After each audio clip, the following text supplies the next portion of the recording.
이웃 사촌이라는 말 다 아시죠? 무슨 말입니까?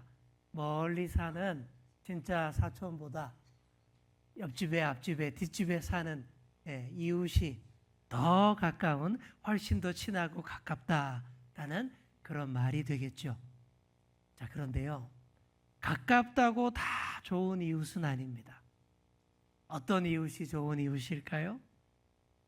내가 아플 때에 한 번이라도 들여다봐주고 죽이라도 딱 쑤어서 먹어보라고 주고, 김치 담그면 먹어보라고 주고, 맛있는 반찬, 과일이 생겨도 먹어보라고 주는 그런 이웃, 참 좋은 이웃이겠죠. 우리 교우들 중에도요, 담임 목사님 드셔보세요 하고 김치도 갖다 주시고 과일도 갖다 주시고 반찬도 갖다 주시는 분들 많이 계십니다. 저는 참 이웃처럼, 진짜 이웃처럼 가깝게 느껴집니다. 자, 그런데 나쁜 이웃도 있어요. 그렇죠? 옆에 사는데 하나도 도움이 안 돼요. 오히려 옆구리에 가시와도 같은 그런 이웃도 있습니다. 어느 책에서 읽은 얘기입니다. 꽤 오래전 얘기입니다. 어떤 믿음 좋은 집사님 간증인데요. 추운 겨울날 연탄을 잘 피워놓고 따뜻하게 해놓고 잠자리에 들었습니다. 한참 잘 자고 있는데 갑자기 너무 추운 거예요. 연탄불이 꺼졌나? 급하게 나와서 아궁이를 들여다봤더니 연탄이 아예 쏙 없어진 거예요. 이거는 100% 누가 훔쳐간 거예요. 그런데 이런 일이요, 다음 날에도 그 다음 날에도 3일째도 똑같이 벌어집니다. 야, 이거 안 되겠다. 이 범인을 잡아서 아주 혼을 내줘야지 작정을 합니다. 4일째 되는 날 안 자고 숨어서 지켜봅니다. 근데 쉽게 범인이 나타납니다. 얼마 전 자기 집에 새 들어온 건넌방의 부인입니다. 잘 피워놓은 연탄을 쏙쏙 빼가니 얼마나 얄미워요. 여러분, 이런 이웃이 여러분 옆에 살면 어떨까요? 생각만 해도 짜증나겠죠? 이웃 잘 만나는 것도 복입니다. 여러분은 모두 좋은 이웃과 함께 사시기를 축복합니다. 그러려면요, 내가 먼저 좋은 이웃이 되어 주어야 합니다. 오늘 본문 말씀이 바로 그 얘기입니다. 어느 날 어떤 율법 교사가 예수님을 찾아왔습니다. 율법 교사라고 하면 구약의 모세 율법에 빠삭한 사람이에요. 율법을 달달달달달 다 외우고요, 입만 열면 그 입에서 율법이 잘잘잘잘잘 나오는 바로 그런 사람이 되겠죠. 당연히 유대인들의 지도자급, 백성들의 선생의 지위에 있는 그런 사람입니다. 그런 사람이 예수님을 찾아와서 이런 질문을 던집니다. 선생님, 내가 무엇을 하여야 영생을 얻으리까? 영생은요, 영원한 생명, 사람의 구원 문제입니다. 아주 본질적이고 아주 중요한 질문을 던진 것이죠. 그런데 이 질문을 던진 이 율법 교사의 의도가 별로 좋지 못했어요. 25절에 보시면 예수를 시험하여라고 나오죠. 즉 예수님을 테스트해 보려고 이런 질문을 던진 겁니다. 율법주의자인 이 사람이 보기에 예수님이 율법을 제대로 알고 있나 싶기도 했고요, 예수님이 율법을 별로 중요하게 생각하지 않는 거 아니야? 이런 생각도 들었나 봅니다. 그래서 이런 시험 질문을 던져서 시험해보고 조금만 이상하다 싶으면 꼬투리 잡고 시비 걸려고 했던 것이죠. 우리 예수님이 이런 의도 당연히 다 아십니다. 다 아셨어요. 그래서 이 사람의 수준에 딱 맞게 율법으로 접근하십니다. 율법에 무엇이라 기록되었으며 네가 어떻게 읽느냐? 네가 그렇게 잘 아는 율법에는 뭐라고 말하고 있고 너는 또 어떻게 이해하고 있느냐? 라고 반문하신 거예요. 그랬더니 기다렸다라는 듯이 그 입에서 율법이 촤촤촤촤 막 나옵니다. 그게 27절이에요. 27절 뭐라고 되어 있습니까? 대답하여 이르되 내 마음을 다하며 목숨을 다하며 힘을 다하며 뜻을 다하여 주 너의 하나님을 사랑하고 또한 내 이웃을 내 자신같이 사랑하라 하였나이다. 정답을 잘 얘기한 거예요. 이 말씀은요, 신명기와 레위기에 나오는 율법의 핵심입니다. 하나님 사랑, 이웃 사랑. 이 정답을 잘 요약한 그런 정답입니다. 이 사람이 율법에 근거한 구원론을 잘 알고 있었던 거예요. 예수님도 칭찬합니다. 너 정답이야. 맞장구를 쳐주십니다. 그런데 칭찬만 하시고 끝내신 게 아니에요. 28절을 보십시오. 내 대답이 옳도다. 다음으로 아주 중요한 말씀을 덧붙이셨습니다. 그게 뭐죠? 이를 행하라. 그리하면 그러면 살리라. 네가 알고 있는 율법의 핵심, 하나님 사랑, 이웃 사랑을 나가서 그대로 실천하라 라는 말씀이에요. 그래야 살리라. 산다. 생명을 누린다. 영원한 생명까지 보장된다 라는 말씀이죠. 그랬더니 이 사람이 두 번째 질문을 던집니다. 그러면 내 이웃이 누구니까? 자, 율법교사가 이 질문을 한 것은요, 내가 이웃을 잘 사랑하고 있어요. 하나님 사랑은 물론이고 이웃 사랑도 나만큼 잘 실천하는 사람 없을걸요? 바로 그 자랑을 하고 싶어서 이 질문을 했던 거예요. 그런 생각으로 그럼 내 이웃이 누구입니까?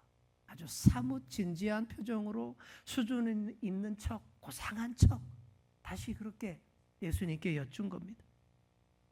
그러나 당시 이스라엘 사람들에게 이웃의 개념은 너무 좁고 편협했습니다. 그들이 생각하는 이웃은 이런 이웃이에요. 하나님의 선택된 민족, 정통 이스라엘 사람, 그리고 그 중에서도 율법을 잘 지키는 사람. 이게 그들의 이웃입니다. 이방인, 당연히 이웃 아니에요. 같은 이스라엘 사람이라고 해도 율법을 지키지 않는 자, 자기들 기준에 안 맞게 살고 있는 자들도 이웃이 아닙니다.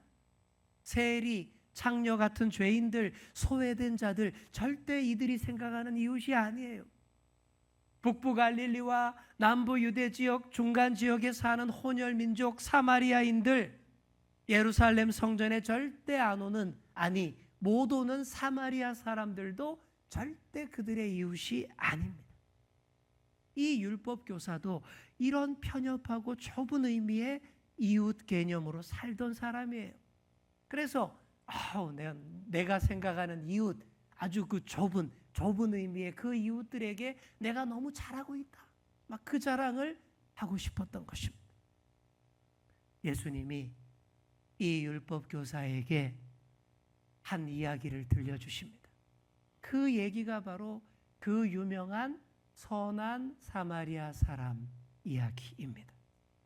이런 이야기입니다. 어떤 사람이 예루살렘에서 여리고로 내려가는 중입니다. 30절을 보세요. 내려간다라는 표현을 쓰고 있죠. 이 말은요, 오늘 우리가 서울에서 부산으로 내려간다라고 하는 그 말과 차원이 다릅니다. 예루살렘은요, 해발 760m 높은 고지대에 있는 도시이고요. 반면에 여리고는요, 해발 마이너스 250m에 있는 지구상에서 가장 낮은 도시 중에 하나입니다. 두 도시의 거리는 불과 30km 정도밖에 안 되는데 그 해발 고도 차이가 무려 1000m 이상이 차이가 나는 거예요. 그러니 진짜 말 그대로 내려가는 겁니다. 그것도 아주 급하게, 아주 경사지게 험한 길로 급하게 내려가는 내리막길입니다. 길도 아주 험하고요. 으슥한 데마다 강도들이 딱 숨어서 행인들을 노리고 있습니다. 절대 혼자 다니면 안 되는 길이에요. 되도록 많은 사람들과 함께 무리지어서 다녀야 하는 그 내리막길이었습니다. 그런 길을 혼자 걷다가 흉악한 강도를 만난 거예요. 강도가 꼼짝 못하도록 죽도록 때립니다. 거의 죽게 만들어 놓고는 그 사람의 모든 것을 다 털어갑니다. 입고 있던 옷까지 다 벗겨가요. 이게 뭔 얘기겠습니까? 오늘날 인생의 내리막길을 걷다가 강도 만난 인생들이 너무나 많습니다. 예수님과 함께하지 않고 믿음의 친구들과 함께하지 않다가 사탄 마귀에게 그 마음과 영혼까지 탈탈 털려버린 인생들, 이런 게 바로 강도 만난 인생이에요. 그냥 두면 혼자 쓸쓸하게 죽어갈 수밖에 없습니다. 하지만 험한 내리막길에서도 도움의 손길을 내미는 사람들이 항상 있어요. 그래서 소망이 있다라고 하는 것입니다. 오늘 이 예수님의 비유 이야기에서도 도움을 줄 수 있는 사람들이 여럿 지나갑니다. 첫 번째로 누가 지나갔죠? 제사장입니다. 하나님과 사람 사이에서 중보하는 역할을 맡은 사람, 사람의 생명과 영혼을 돌보는 중책을 맡은 사람이니 당연히 강도 만난 사람을 잘 도와줄 것이라 기대가 돼요. 그런데 충격적입니다. 쓱 보고는 그냥 지나가 버려요. 피하여 지나가 버리니라고 되어 있죠. 왜 그랬을까요? 자신도 강도를 만날까 두려워서 그랬을 수도 있고요. 또 곧 죽을 것 같이 보이는 사람인데 그 사람을 돕다가 그 사람이 죽어버리면 시체와 접촉하게 되는데 그러면 나도 부정해진다라는 그 율법 규정 때문일 수도 있습니다. 어떤 이유든 피하여 가버렸으니 영적 지도자로서 자격이 없는 것은 물론이고 기본적인 인간의 도리도 안 한 거예요. 연이어 두 번째 사람이 지나갑니다. 누구지요? 한 레위 사람입니다. 레위 사람도 제사장만큼은 아니지만 하나님을 섬기고 사람의 영혼을 돌보도록 특별히 구별된 종교인들입니다. 이웃 사람의 계명을 누구보다 잘 알고요. 그 계명을 널리 가르치고 있던 그런 사람들이에요. 그런데 이 레위 사람도 똑같이 합니다. 피하여 지나가 버립니다. 생명을 살릴 수 있는 일을 애써 외면하고 회피했다라는 것이죠. 이렇게 종교인들이 다 횡하니 지나가 버렸습니다. 마지막 세 번째 사람이 지나갑니다. 누구죠? 네, 어떤 사마리아 사람이라고 예수님이 말씀하셨어요. 하고 많은 사람 중에 하필 사마리아 사람이래요. 유대인들이 혼혈 잡족이라고 그렇게 멸시하고 상대도 안 하던 그 부류의 사람입니다. 그런데 이 사마리아 사람이 앞에 두 사람과 너무 대조적입니다. 다 죽어가는 사람을 보더니 그 자리에 딱 멈춰 섰습니다. 불쌍히 여긴 거예요. 여러분, 이게 정상인 겁니다. 즉시로 구조 작업을 벌입니다. 상처에 기름과 포도주를 부어요. 의학이 발달하지 않았던 그 시대의 최고의 치료제 드립니다. 올리브 기름은 이 통증을 완화시키는 작용을 하고요. 이 포도주는 살균 작용을 합니다. 그렇게 치료를 하고 상처를 싸매어 줍니다. 그리고는 자기 짐승 나귀에다가 그 환자를 태우고는 안전한 주막으로 데려가서 잘 보살펴 줍니다. 사마리아 사람도 자기 일이 있겠죠. 바쁘겠죠. 다음 날이 됐습니다. 길을 떠나야 됩니다. 주막 주인을 불러서 제발 이 사람 좀 잘 부탁합니다. 신신당부합니다. 그냥은 안 될 줄 알고 2데나리온까지 내놓습니다. 부탁을 합니다.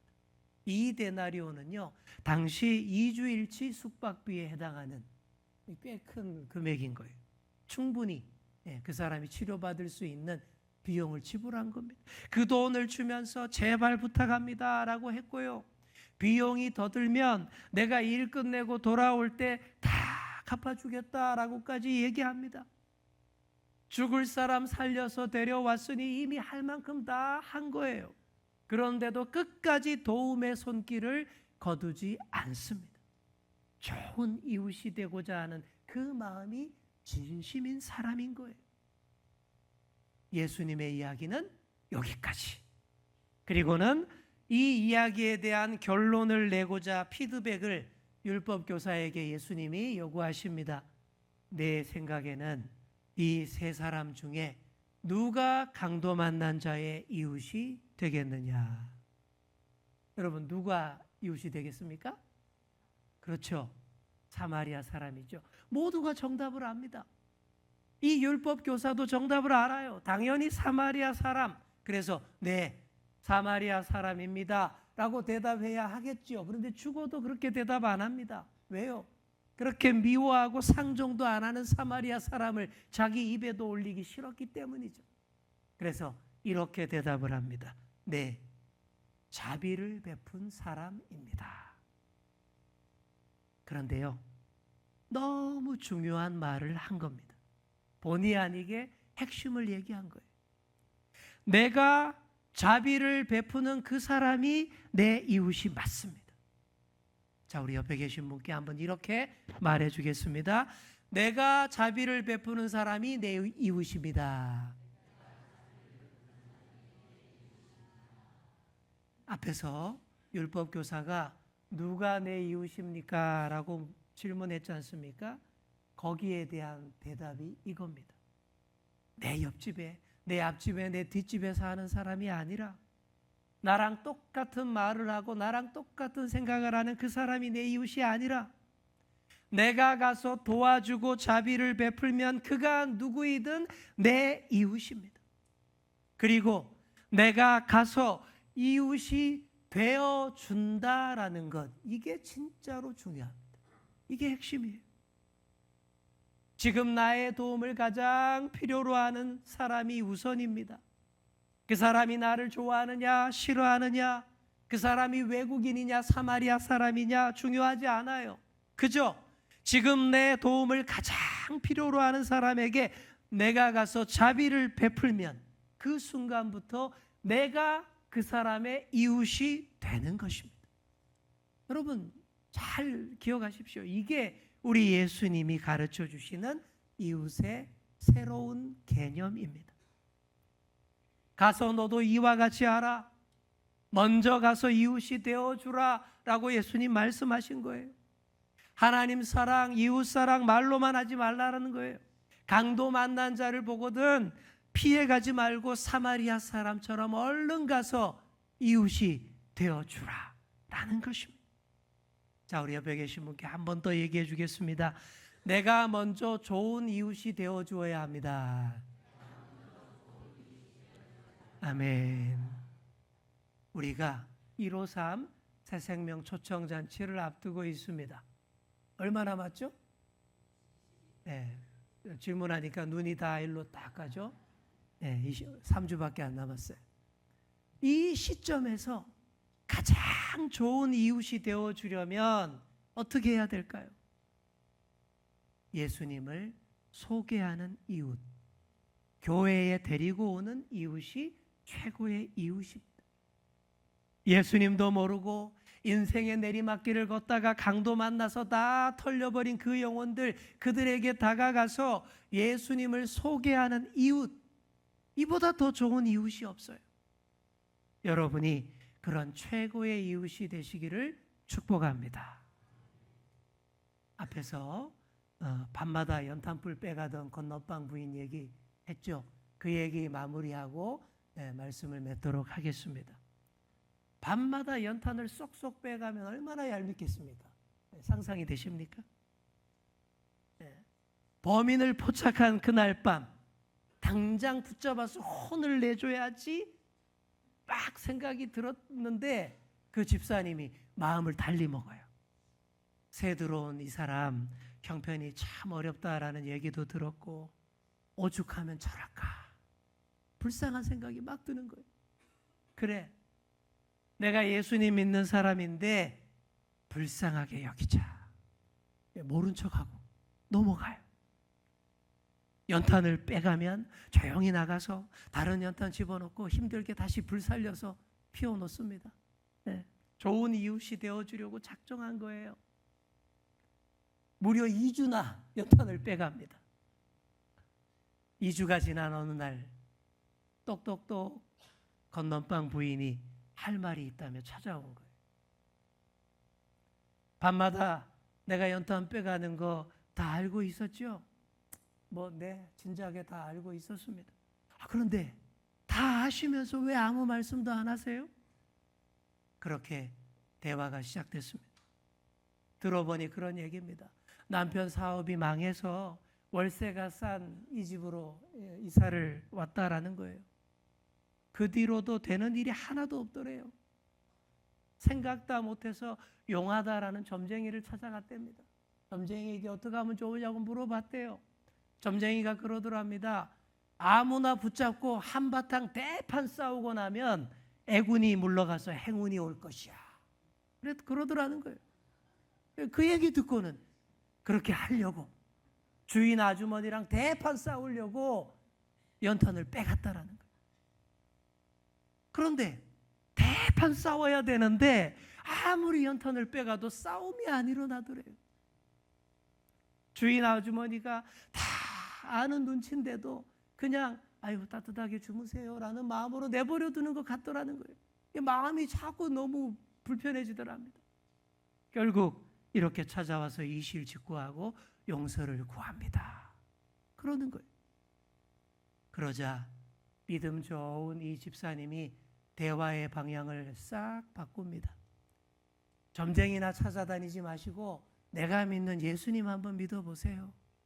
그렇게 대화가 됩니다. 그렇게 전도가 됐어요. 결국 그 주일 함께 교회로 같이 나갑니다. 오래지 않아 건넌방 부인도 예수 잘 믿는 사람이 되고 그분의 가족과 온 집안도 다 예수 잘 믿는 집안이 되었답니다. 근데 놀랍게도 그 뒤로 언제 그랬냐는 듯이 그 집의 모든 문제가 해결이 되더래요. 남편이 새 사업을 시작했는데 너무너무 잘 되더랍니다. 예전보다 훨씬 더 복을 크게 받아서 훨씬 행복하게 잘 사는 예수 잘 믿는 그 가정이 되었다라는 그런 얘기입니다. 어때요? 겨울밤 연탄불보다 더 따뜻하고 훈훈한 얘기 아닙니까? 인생의 내리막길에서 강도 만난 자의 좋은 이웃이 되어준 그런 얘기 아니겠습니까? 사랑하는 성도 여러분, 이처럼 먼저 가서 좋은 이웃이 다 되어주는 성도들이 되시기를 축복합니다. 그리하여 좋은 이웃을 많이 얻으시고 그들에게 인생의 오르막을 함께 오르실 우리 예수님을 잘 소개해 드리시기를 간절히 축원합니다.